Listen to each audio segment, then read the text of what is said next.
Voici le prototype à mi-septembre du gant de réalité virtuelle. Donc sur ce modèle de gant, on repère la position de trois doigts, chacun par deux senseurs. Donc on a deux rangées de senseurs. Donc ceci sont les articulations du milieu et plus bas on a les articulations principales.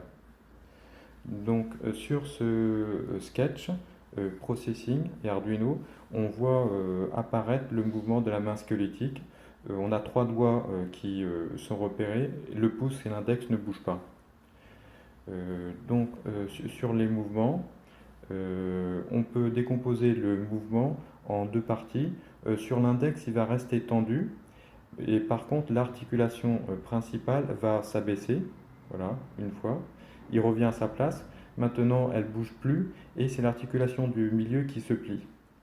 On ne repère pas l'articulation du haut, mais on considère qu'elle a le même mouvement de flexion que l'articulation du milieu. Les deux autres doigts sont articulés de la même manière. On peut les voir bouger, on voit un mouvement de gratté.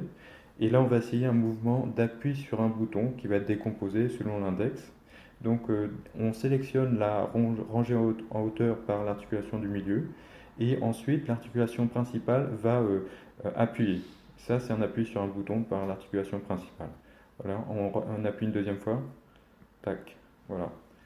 Donc maintenant, on peut voir l'effet sur un clavier.